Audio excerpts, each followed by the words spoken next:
Por la señal de la Santa Cruz de nuestros enemigos, líbranos, Señor Dios nuestro. En el nombre del Padre, del Hijo y del Espíritu Santo. Amén. Señor mío y Dios mío, creo firmemente que estás aquí, que me ves, que me oyes. Te adoro con profunda reverencia, te pido perdón de mis pecados y gracia para hacer con fruto este rato de oración. Madre mía Inmaculada, San José, mi Padre y Señor, Ángel de mi guarda, interceded por mí. Vamos a tener esta meditación de esta tarde recordando pues el Evangelio que se escuchaba el domingo primero de Cuaresma, en el que se hablaba de las tentaciones de Jesús, esas tentaciones que nuestro Señor quiso experimentar ahí en el desierto, después de haber pasado unos días de ayuno y de oración. Es un pasaje que pensaba que nos permite muy bien acercarnos a la humanidad santísima de Cristo, porque vemos a Jesús padeciendo pues cosas como nosotros. Es alguien con una naturaleza humana, ¿verdad? Igual que la nuestra, que siente, que padece el atractivo del mal, de las tentaciones en este caso, pero al mismo tiempo, claro, que no traiciona su misión. Nuestro Señor le vemos firme en llevar a cabo la misión para la que se ha encarnado. El Evangelio nos empezaba diciendo que el Espíritu Santo, después de bautizarse en el río Jordán, le llevó a Jesús al desierto, dice, para ser tentado por el diablo. Después de que pasan 40 días haciendo ese ayuno fuerte, riguroso, un tiempo de oración, pues sufre las tentaciones del demonio. El Papa Francisco, muy oportunamente en un Ángelus hace unos años, decía que el Señor nos acompaña de esa manera a cada uno de nosotros cuando tenemos tentaciones. El desierto, dice, simboliza la lucha contra las seducciones del mal para aprender a elegir la verdadera libertad. Es bonito porque está planteando las tentaciones no como algo negativo que hay que intentar aguantar como se pueda, no, son poder elegir la verdadera libertad. Es decir, que la experiencia del Señor nos muestra, por el rastro que ha dejado en el Evangelio, nos muestra que las dificultades que encontramos en nuestra vida, las tentaciones, son oportunidades para que podamos madurar en nuestra vida cristiana. Mediante las tentaciones que puedan presentarse, tenemos que darnos cuenta que está surgiendo ahí la oportunidad de afirmar con decisión quiénes queremos ser. Esta es como la idea que me inspiraba la meditación de hoy, ¿no? ¿Quiénes queremos ser? Porque ahí tomamos una decisión que ha de ser lo más libre posible. Señor, ¿yo quién quiero ser? Y eso lo elijo libremente. Y por eso me mantengo y me esfuerzo por mantenerlo lo mejor que puedo, aunque sean tentaciones fuertes. Claro, Dios las permite precisamente para que podamos purificar nuestro amor, para que podamos, que nuestros deseos tiendan siempre a Él, que no sea un amor como que hace componendas también con cosas que no están bien, porque eso sería un amor como un sucedáneo del amor, ¿no? En una meditación de San José María dice: la guerra del cristiano es incesante porque en la vida interior se da un perpetuo comenzar y recomenzar, lo cual impide que con soberbia nos imaginemos ya perfectos. Y añade: siempre tendremos pasiones que nos tiren para abajo y siempre tendremos que defendernos contra esos delirios. Pero estamos en un perpetuo comenzar y recomenzar, sabiendo además que el Señor no nos deja solos, que está con nosotros para superar esos momentos de prueba, esas peleas, esas escaramuzas que hay a lo largo de la vida, especialmente cuando experimentamos tentaciones. Él siempre nos está como tendiendo la mano, es decir, agárrate y yo te llevaré a un lugar seguro. Y nos ayuda mucho ver las tentaciones con todo el realismo con el que ocurrieron, con lo que nos describe el Evangelio, con lo que nos podemos imaginar ahora mientras hablamos con el Señor, pero teniendo claro, ¿verdad?, que la paz no se encuentra dialogando con la tentación o cediendo en algunas cositas a la tentación. La paz viene abrazando con decisión el amor que está inspirando nuestra vida y siendo consecuentes, claro, con ese amor que sostiene nuestra vida.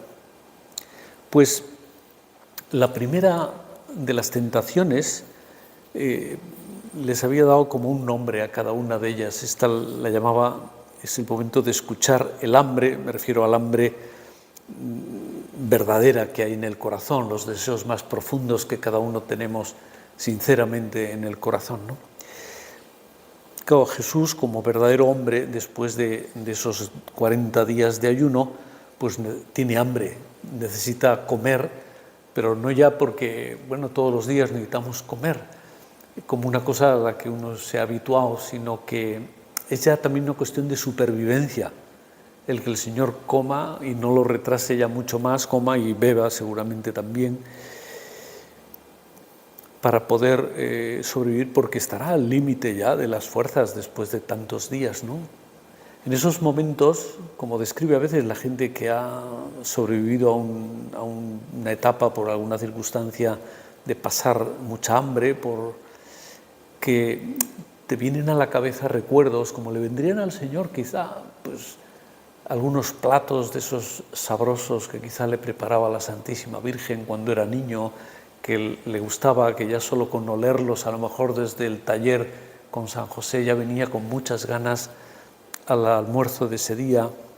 Bueno, pues en esa situación de debilidad es cuando se aparece el tentador, el demonio. Y le dice, si eres hijo de Dios, di que estas piedras se conviertan en panes. Si eres el hijo de Dios. El demonio en realidad da la impresión de que no tiene la certeza de que ese hombre sea también el Hijo de Dios. Por eso lo primero que está haciendo es como preguntas para situarse, porque si no es el Hijo de Dios no tiene mayor interés en él, pero si lo es, sí, hay que como que cortar esto desde el principio.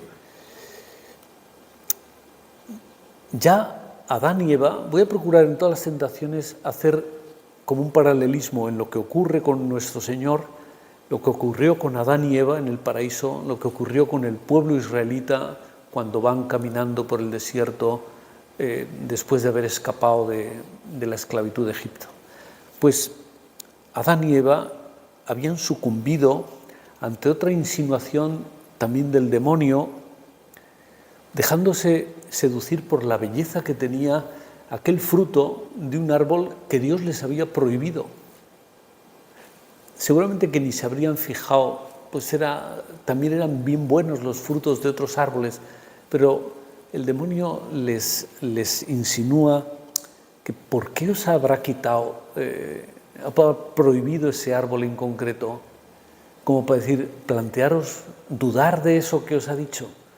Luego ya viene él a sugerirles con una mentira, ¿verdad? Él os ha prohibido porque ese árbol, el que coma de él, tendrá después toda la sabiduría de Dios, será otro Dios. Y eso, claro, les supuso a Adán y Eva como un descubrimiento, ¿no? El pueblo israelita, cuando estaba atravesando el desierto, también sucumbió, sobre todo al principio, por el hambre.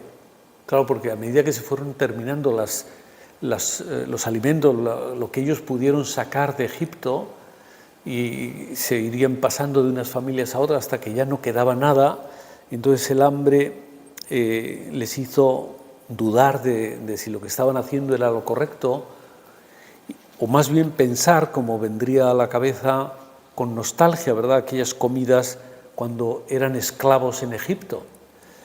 Y Es una pena, ¿verdad?, pensar que nos dé nostalgia una esclavitud, pero así fue, así ocurrió y así está contado en la Biblia, en el Antiguo Testamento. Es como una prueba por la que el Señor les hace pasar y nos hace pasar también a nosotros, pero nos ayuda mucho esa prueba a detectar cuáles son nuestras prioridades.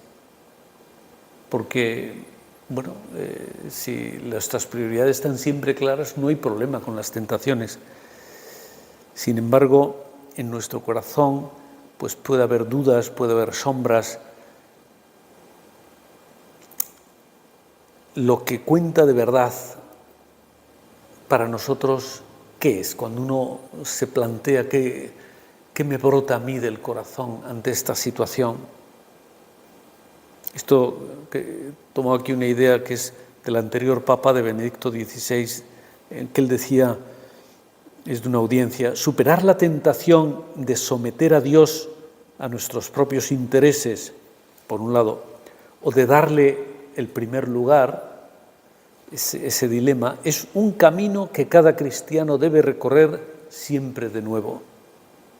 Siempre tenemos esa tentación de someter al Señor, decirle, mira, en este caso tienes que esperar, déjame que haga las cosas así, luego volvemos a ser amigos, o no, o darle el primer lugar que Él se merece, ¿verdad? Por eso es lógico que cuando la necesidad, en este caso el hambre de nuestro Señor, se revela, ¿verdad?, está en su interior diciendo, bueno, cuanto antes vamos a comer algo, tienes que introducir algo en el cuerpo. Entonces Jesús le muestra al demonio cuál es la verdadera fuente de su paz.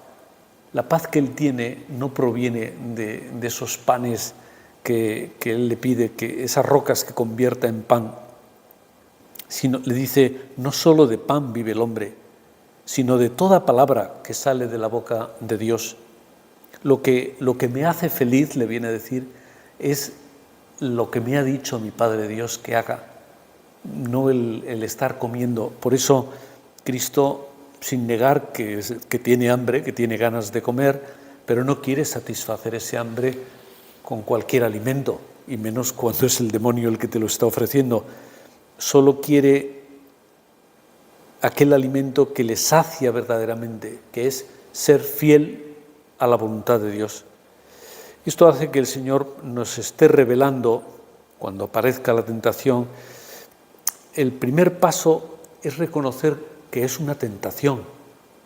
Es decir, que no es, bueno, simplemente salir del paso y seguir para adelante. Cede en esto, ¿verdad?, porque te da la oportunidad de comer pan ahora, en lugar de tener que caminar hasta su casa o hasta una ciudad habitada donde poder comprar algo, sino reconocer la tentación como tal y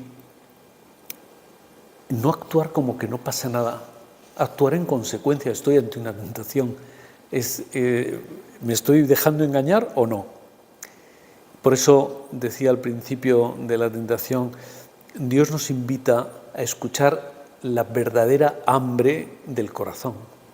Por eso digo, escuchar el hambre que hay de verdad en nuestro corazón, para no llenarlo después de cualquier cosa que podamos encontrar por el camino, sea el fruto del árbol prohibido, sean las verduras de Egipto que extrañaban los israelitas cuando iban por el desierto, porque eso apenas anestesiaría ese hambre verdadera, lo calmaría quizá momentáneamente, pero como dice un refrán, pan para hoy, hambre para mañana. Eso no es lo que realmente estoy buscando.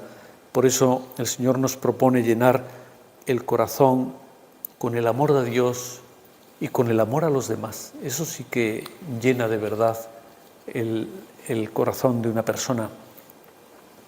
Pero bueno, el demonio no se da por vencido fácilmente y ataca con más fuerza todavía. Viene la segunda tentación, la segunda habla de abrazar la voluntad divina, ¿no?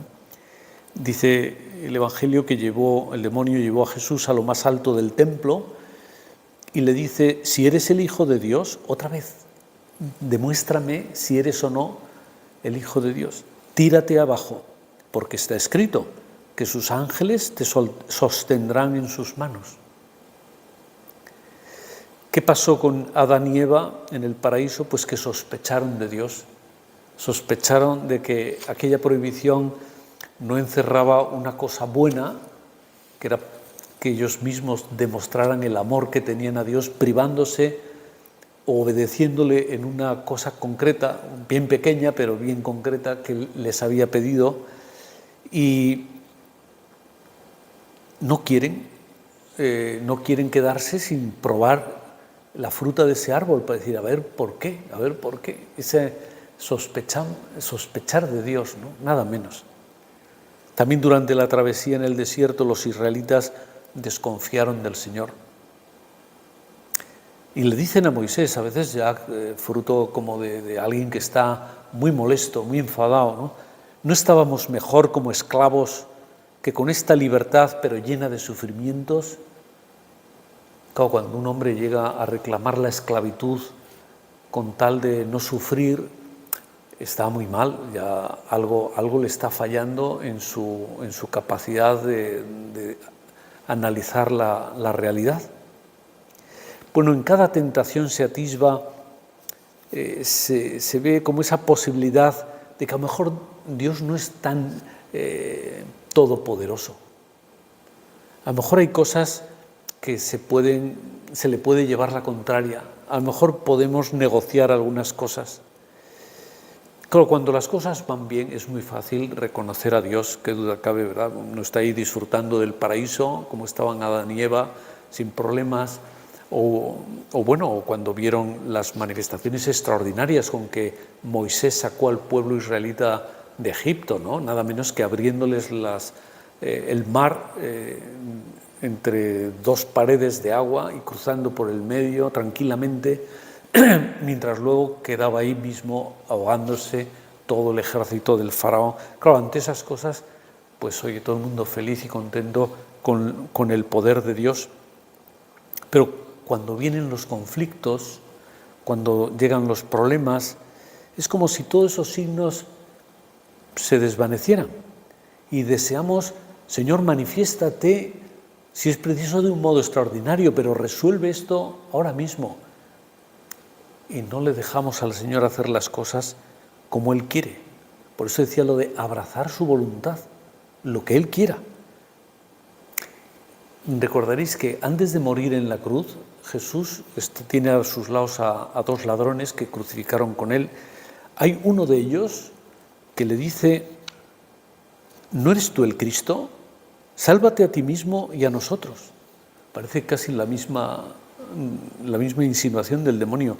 Si eres el Hijo de Dios, ¿no eres tú el Cristo, el Hijo de Dios? Sálvate a ti mismo y sálvanos.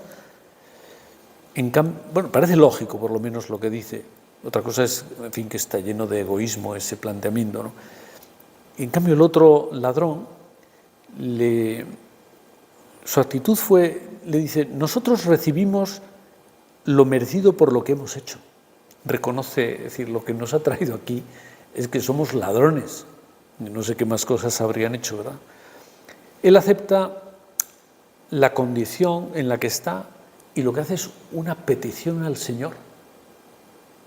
No una exigencia, es, por favor, si esto puede ser, pero fíjate lo que le pide, ¿no? Acuérdate de mí cuando llegues a tu reino. Fue una petición, casi una oración, ¿verdad? Llena de abandono, llena de confianza en el Mesías. Es decir, yo creo que tú eres el Mesías, porque eres inocente y estás aquí. Cristo rechazó la segunda tentación en el desierto diciendo, también está escrito, porque ya que el diablo invocaba la Escritura, no tentarás al Señor tu Dios. Claro, Cristo quiso rechazar esta segunda tentación precisamente así, como estaba diciendo antes, abrazar la voluntad de su Padre, la voluntad divina. Es decir, que la salvación se haga como Dios quiere, no como yo quiero. Yo ahora quiero resolver, yo ahora quiero curar el hambre, yo ahora quiero comprobar que efectivamente si me lanzo desde aquí abajo los ángeles van a venir a sostenerme. Decía San José María, pasó después a un punto de este libro llamado Surco: cuando te abandones de verdad en el Señor, aprenderás a no perder la serenidad si las tareas no salen a tu gusto, porque habrán salido como le conviene a Dios que salgan. Cuando te abandones de verdad. Hay veces que las cosas no son a nuestro gusto, pero lo que nos gusta es que salen como Dios las quiere. Y llegamos a la tercera tentación. Le he llamado el poder liberarse de los ídolos. Bueno, ahora lo detallo, pero es como la última prueba que le espera al Señor antes de que el demonio le deje momentáneamente, al menos tranquilo, con una astucia propia de un ser demoníaco, ¿verdad? Lo lleva, dice el Evangelio, habla de un monte altísimo, como para presentarle a un lugar desde el que podían verse, dice, todos los reinos de la tierra, los reinos que había en el mundo en ese momento. En definitiva, le muestra, este es el poder de los hombres, poder que está bajo las manos del demonio en ese momento, porque todavía no se ha hecho la redención.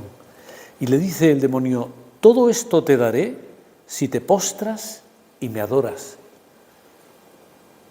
Claro, para alguien que no fuera el Hijo de Dios, eso sería, ¡oh, caramba! Todo esto para mí, yo voy a ser el dueño de todo esto. Adán y Eva, volviendo también a esos paralelismos de que hablábamos antes, desconfiaron de Dios, pero al mismo tiempo se fiaron de la serpiente.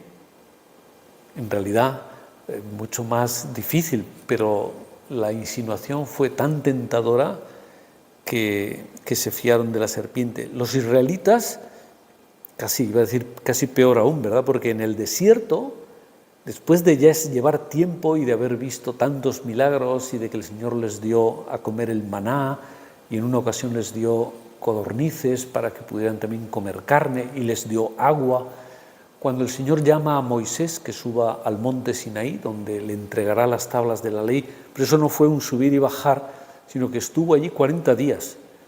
Todo ese tiempo el pueblo israelita abajo, cómo es el demonio, ¿verdad? Cómo lo envenenó, haciéndoles creer, bueno, que habían sido engañados, como alguna vez sospechaban, que Moisés se había largado y ahí se habían quedado ellos en el desierto abandonados, y entonces construyeron un becerro de oro. Con el oro que habían sacado de Egipto, lo fundieron, hicieron un becerro de oro. Claro, ante tantas cesiones, ¿verdad?, de nuestros primeros padres, del pueblo israelita, nuestros hermanos mayores, tantas cesiones nuestras a lo largo de la vida, en las tentaciones que hayamos tenido por el camino, pues nos asombra ver las respuestas del Señor, porque Jesús no cedió, ni aunque fuera la tercera, ni aunque hubiera sido la quinta vez que el demonio le atacaba.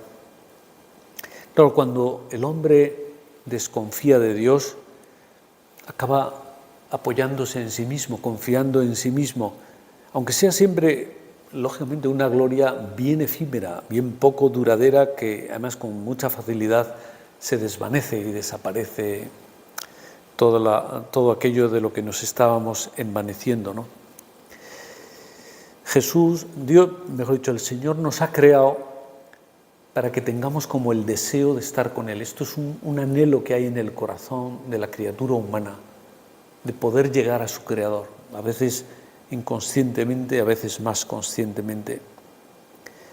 Claro, quizá el demonio también ahora nos esté ofreciendo como al Señor, pero pequeños reinos, reinos de este mundo, nos convence que eso es lo que nos va a hacer realmente felices.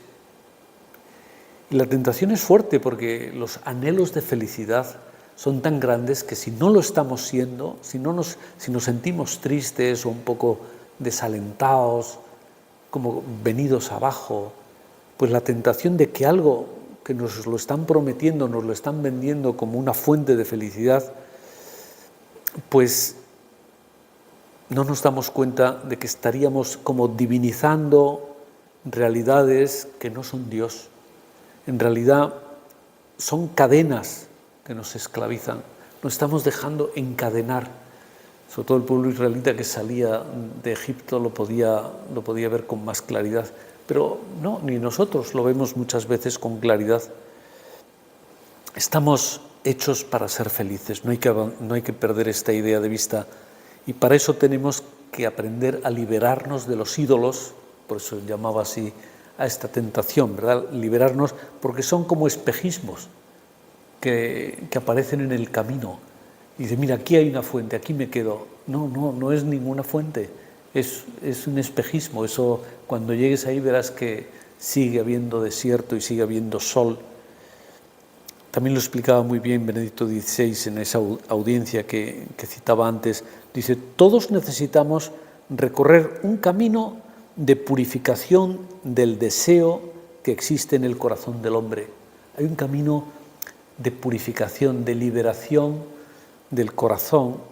Dice, no se trata de sofocarlo, ese deseo que tenemos, sino de liberarlo para que pueda alcanzar su verdadera altura.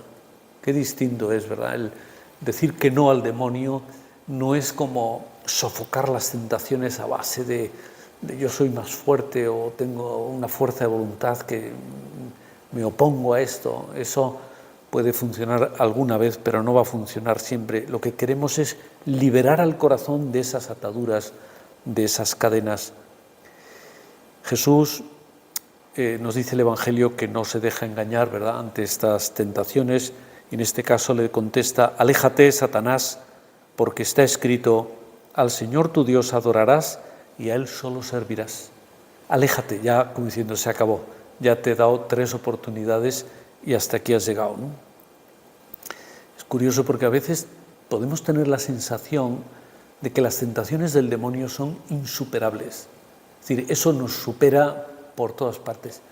En cierto modo es verdad, nos supera, es más fuerte, más inteligente que nosotros, es una criatura angélica. Pero nosotros no estamos solos, estamos con Dios nuestro Señor y Él no puede con la omnipotencia divina. Pero, sin embargo, Él prueba a tentarnos una y otra vez porque en la tentación lo primero que nos ocurre es que nos roban la esperanza. Si cedemos, si dialogáramos con la tentación, el demonio nos roba la esperanza y eso nos hace creer con eso que la única salida posible para nosotros es hacer lo que Él nos está diciendo.